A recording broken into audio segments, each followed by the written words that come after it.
Olá, estamos começando mais um Farofa Crítica, um programa onde pensar é o nosso principal ingrediente. A cada programa, intelectuais, ativistas, artistas e outros arteiros apresentam seus comentários sobre temas contemporâneos. Farofa Crítica é uma produção do CELAC em parceria com o Departamento de Jornalismo e Editoração da ECA USP.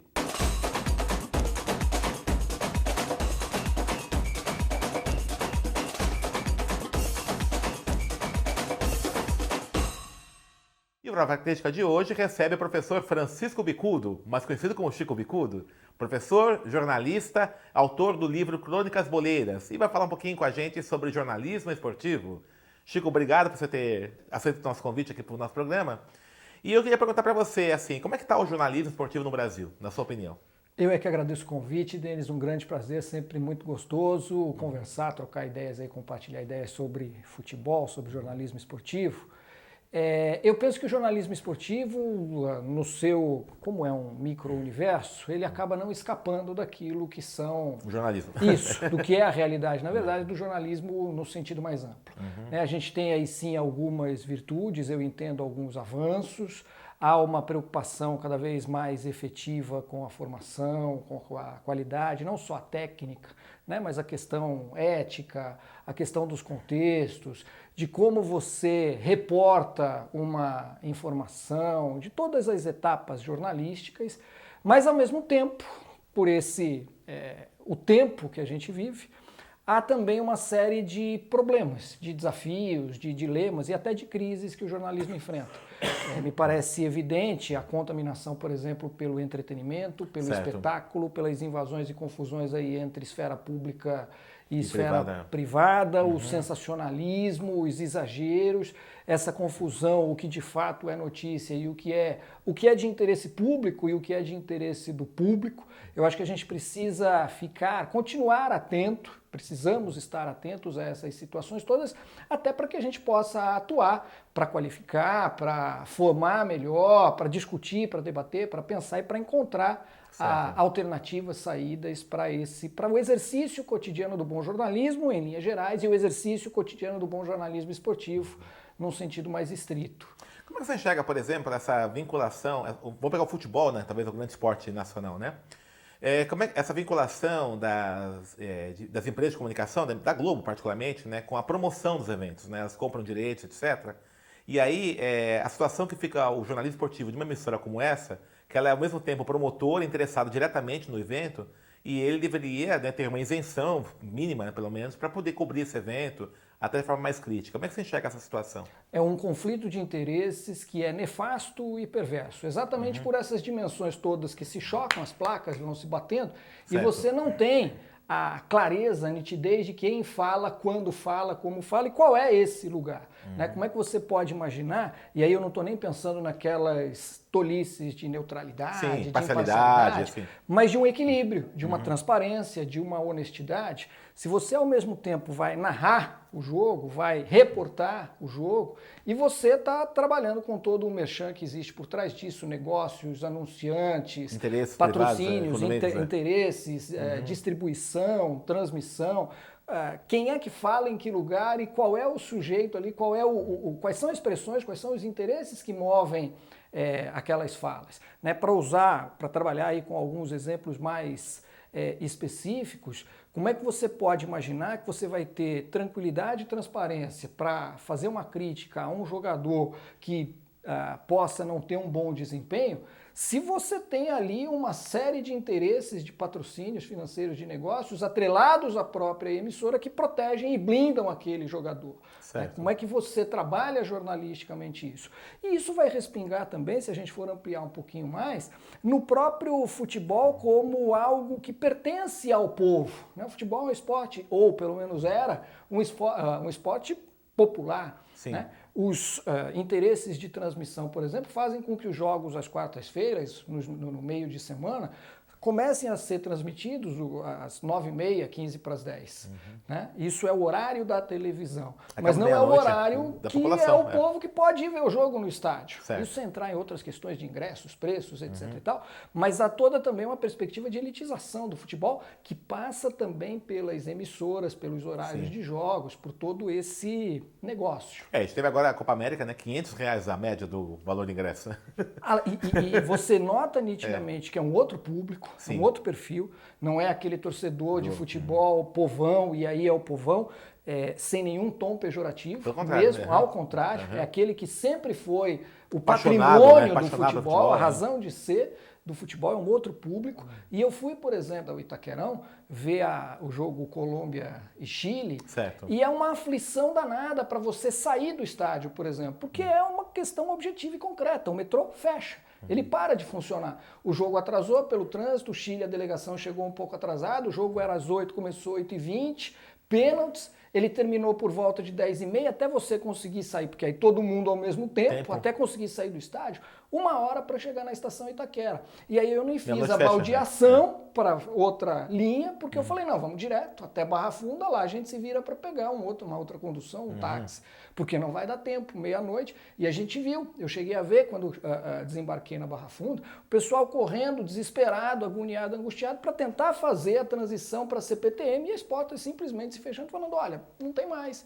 Como é que você pode imaginar que você vai continuar com esses laços, com essas conexões, com esse povo que sempre abraçou o futebol, se você literalmente fecha as portas do esporte para esse segmento da população? Essa discussão é interessante, né, Chico? Porque, assim, quando começou a intensificar a violência nos estádios, eu lembro que vários comentaristas esportivos defendiam uma elitização como uma forma de você combater. Aí é uma situação até preconceituosa, né, de violência com pessoas pobres, né? Então, veja, elitizou o futebol, né? A violência continua, né? Então, acho que isso mostra, né, que o que se pensava naquela época não é a solução. E mostra, né? lamentavelmente, também essa concepção, essa mentalidade, esse espírito, e um projeto de país, que é um país cada vez mais para menos gente, um país cada vez mais excludente. Né? Essa associação entre violência e população pobre, ela é indecente, ela é estapafúrdia, ela não se sustenta, não há dados, não há evidências, não há qualquer relação mais concreta que possa ser estabelecida. Ela é uma relação socialmente construída, que faz parte dessa história da sociedade brasileira, que é uma sociedade racista, machista, homofóbica, patriarcal, excludente, que sustenta e abraça as desigualdades sociais. A questão, para ampliar um pouquinho nesse mesmo espectro, torcida única. Os clássicos agora, eles não têm mais as duas torcidas.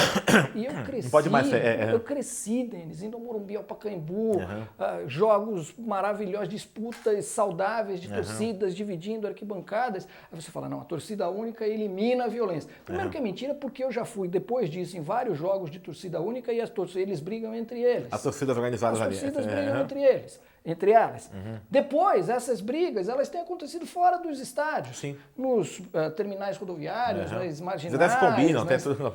Isso não faz, não é esse não é o enfrentamento, né, que deve ser feito. A gente precisa pensar violência no futebol de uma forma muito mais complexa, muito mais ampla, muito mais profunda, muito mais sensata, muito mais responsável. E não demonizar o pobre que vai ao estádio e ele é violento. Se eu tirar o pobre do estádio, a violência, os fatos estão contradizendo essa premissa. Você tem uma ideia, assim, teve aquele torneio interessante, a Taça das Favelas, né? Isso. Tá? E o pessoal aqui do Rio Pequeno, né? Aqui do bairro aqui da região, da favela São Remo, né? Que a gente tem um trabalho lá, foi pra final, disputou com o Parque Santo Antônio. E eles fizeram um vídeo, né, da torcida indo pra lá, o pessoal da própria comunidade, né? Colocar no YouTube. E foi muito engraçado, assim, eles entrevistaram várias pessoas que foram torcer lá pro time deles no Pacaembu, e era a primeira vez que foram no Pacaembu, nunca tinham ido, né? E assim, a maior parte da comunidade da São Remo, dos moradores, uma pesquisa que a gente fez, é corintiana, que é uma torcida bastante fanática, né? Então eles nunca foram no Pacaembu, que era a casa do Corinthians até ter o Itaquerão. Então olha que loucura, né? Então uma torcida que tem uma tradição de ir ao estádio, não estava mais indo, né? Tá vendo o jogo pela televisão, pelo boteco, né? Isso é indicador, né, dessa E afastamento do torcedor tradicional, é né? absolutamente inaceitável que você possa imaginar nesse teu relato, porque o futebol ele é conexão, ele é laço, ele é pertencimento, Exato. ele é sociabilidade, ele é promotor de uma série de outras ações, atividades, de culturas, de conversas, de diálogos, de inclusões. Como é que você pode imaginar que o Pacaembu, que até agora, salvo o que vem por aí, é um estádio público, Sim. né? Um estádio aconchegante, um estádio que já sediou jogos de Copa do Mundo. É próximo do metrô. Próximo, central, de fácil acesso. Um estádio que durante muito tempo foi a casa do Corinthians, até que se tivesse o Itaquerão, etc e tal, e que essa população jamais tenha colocado os seus pés nesse estádio. Me parece absolutamente desconectado, mas ao mesmo tempo tristemente representativo dessa sociedade, desse mundo em que nos metemos, né? E que aceita essa situação, normaliza, naturaliza. Né? Essa elitização dos estádios me angustia sobremaneira, né? E ela vem sendo nada, não, é assim mesmo. Porque o futebol é um negócio, ele custa caro, a gente precisa, os clubes precisam de receita, de renda, então você joga o ingresso a 300, 400, 500 reais, tem público, é verdade. Houve uma discussão no começo da Copa América, mas era muito mais porque era a primeira fase. Os estádios agora estão lotados, estão cheios. O Chile e Colômbia deu 45, arredondando, 40, é quase a capacidade máxima do estádio. Com um ingresso que é absolutamente inacessível, uma entrada inacessível para 80%, 90% dessa população. Se você faz o ingresso a 200, 300 reais, Denis, salário mínimo para arredondar R$1.000. Nesses R$1.000 tem que caber luz, água, transporte, comida. Como é que você imagina que para um ingresso você vai gastar um quarto, um terço da tua renda mensal? Perfeito. Isso é absolutamente indecente. Não tem cabimento. Outra coisa, um fato interessante, mostrar um pouco essa desconexão, né, até dos jogadores de futebol com os torcedores. Quando o Uruguai jogou em Salvador, não lembro qual partida da Copa América, tinha um menino ali, né, que ele viu o Cavani, né, e chamou, né, Cavani, Cavani. Aí o Cavani ficou muito impactado com aquilo, voltou, abraçou o menino e deu uma camisa para ele e tal, né, tudo isso. E aí o repórter perguntou, né, de onde eu conhecia, é o Cavani, vejo no jogo, né, do PSG e tal. E aí perguntou se o menino conhecia o Daniel Alves, né, o Daniel Alves que é da Bahia, que ele nunca tinha ouvido falar. Então olha que loucura, né, o menino baiano conhece o Cavani, que é uruguaio, e o Daniel Alves, que é um ídolo da seleção brasileira, que é da Bahia, ele não conhece. Isso faz parte também desse processo de desconexão do futebol brasileiro, de não pertencimento. Certo. Os nossos meninos, vão muito cedo para fora. Produtos de exportação cada vez mais jovens. Tem atletas hoje da base que a gente sequer vê jogar e não é exagero. O Pato jogou um mês quando ele saiu. Hoje tem garotos da base que aos 15, 16 anos, sem ter feito uma única partida pelo time já principal, são vendidos, eles já são vendidos por pequenas fortunas e não criam qualquer tipo de identidade com os times brasileiros. E aí a gente discute, o Campeonato Brasileiro, ninguém... É claro, para além de todas as questões de corrupção, de falcatruas, de porcarias que são feitas pela CBF, que não cuida do campeonato, que só estraga o campeonato, que está muito mais interessada com o seu caixa registrador do que de fato com o patrimônio que é o futebol, a qualidade técnica ela vai se perdendo, a identidade vai se perdendo.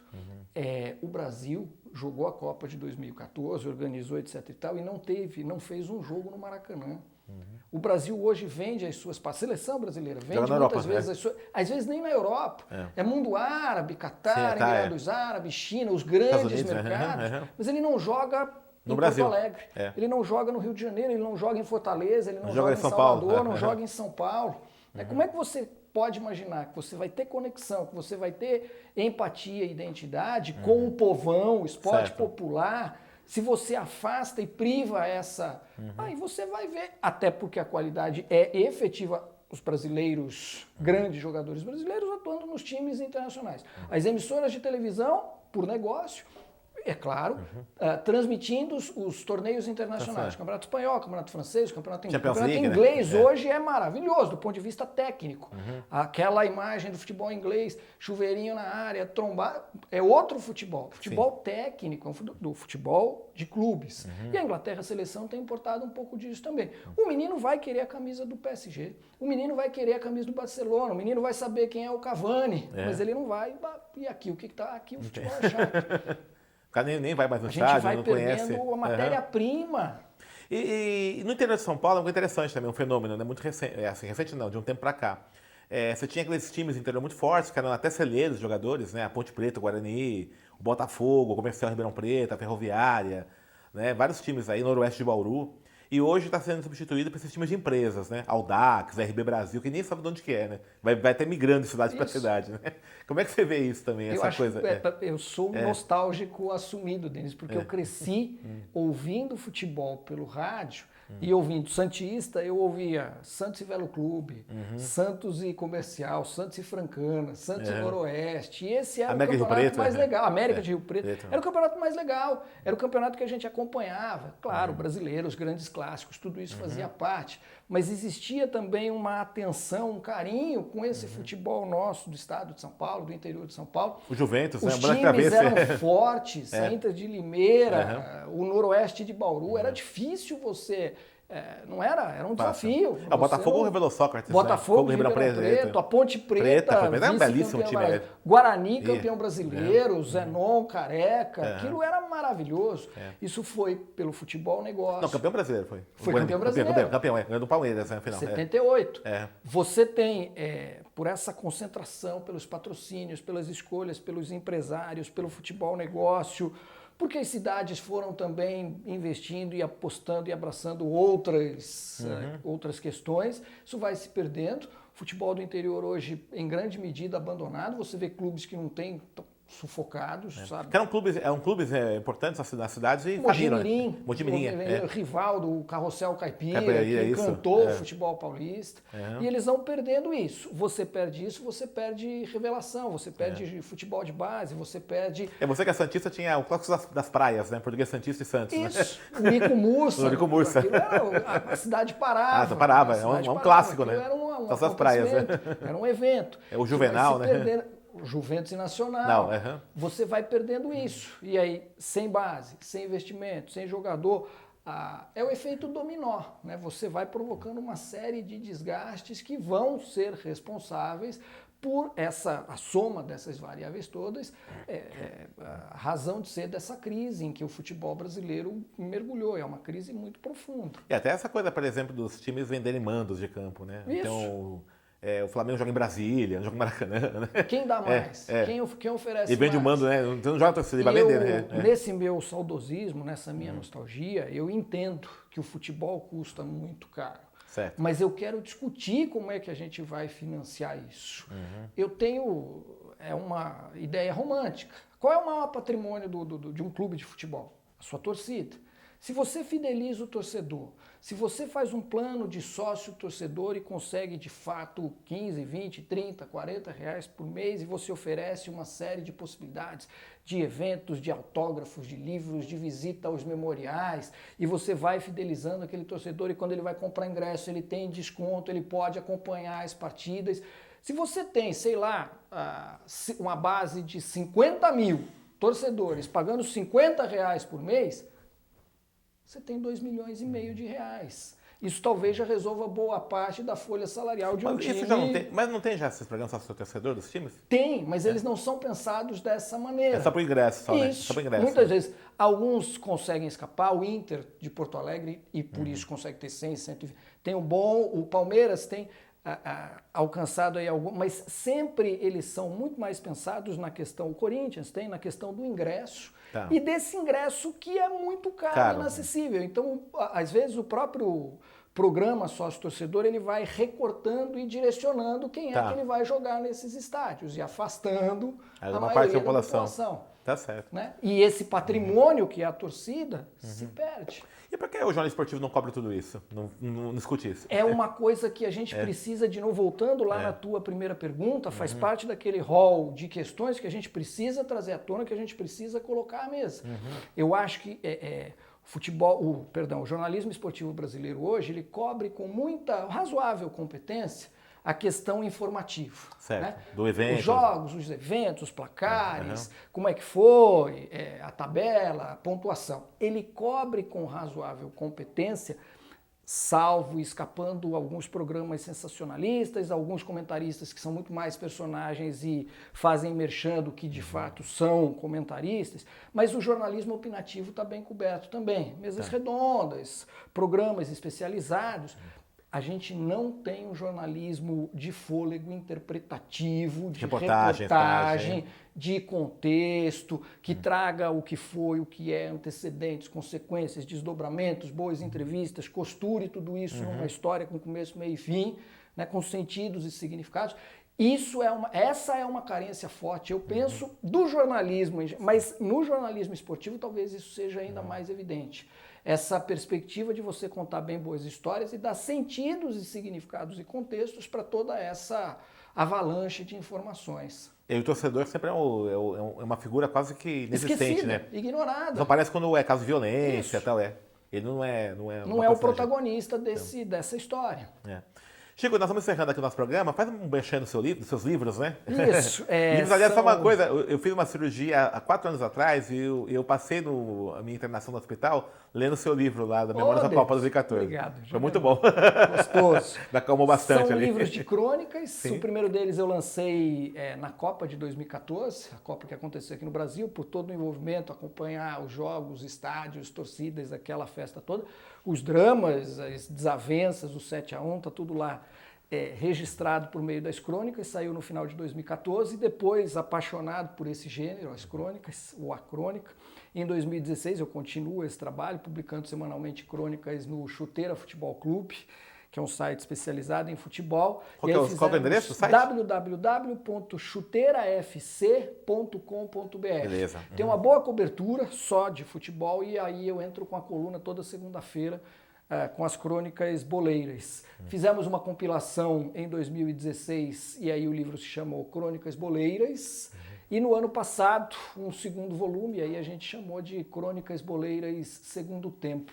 É interessante, eu estava pensando nisso esses dias, porque os livros eles marcam uma linha do tempo e a própria relação que eu venho estabelecendo com o futebol e com o cenário político do país, porque não dá para dissociar essas coisas. Em 2014 a gente tinha um determinado contexto, então as crônicas elas são muito mais otimistas. Certo. Em 2016 já há um certo clima, sentimento de apreensão, porque já tinha o golpe, já tinha sido dado, ou ali em vias de, dependendo da crônica, o golpe. E 2018 já às vésperas da eleição desse projeto de destruição do país, então já é um livro muito mais angustiado. Né? Tá. A gente vai do otimismo à angústia por meio das crônicas. E tirando a angústia, eu também sou santista, vão ser campeão esse ano? Olha, o time não é, se você pensar nos jogadores, no elenco, ele não é lá, mas o trabalho do Sampaoli é um trabalho interessante. É um inovador, trabalho inovador, isso. Eu tenho defendido muito isso. Né? Ele, às vezes, escorrega, faz lá as bobagens, toma umas goleadas que você fala, pô, mas como é que isso foi acontecer? Mas se tem alguma coisa que vem arejando, oxigenando, e voltou a ser prazeroso ver o Santos jogar. Fazia tempo sempre vou ao estádio, sempre, na saúde e na doença, vou lá sofrer com um time ruim. Time ruim. Mas tá dando gosto ver jogar. É uma coisa bacana. Bonito jogo, né? Um time que joga bonito. Tá bom, teve uma Argentina para fazer isso aqui, gente. Pois é, a gente teve. E isso precisa ser dito também, há todo um preconceito que ele enfrenta. Inclusive, de alguns, isso não é tão forte. Técnicos brasileiros, mas de técnicos brasileiros. O Liverpool fez uma declaração horrorosa recentemente. Lamentável. Preconceituosa. Você não espera de alguém que tem a carreira de um Levi Coupe. Exatamente. Então, obrigado, Chico. Denis, é isso aí. Vamos ver se o Peixão é campeão esse ano aí. Vamos lá. Farofa Crítica hoje recebeu o professor Francisco Bicudo, falou sobre jornalismo esportivo de futebol. Acesse nosso canal youtube.com/farofacrítica, inscreva-se e clique no sininho para receber as novas notificações. Até a próxima!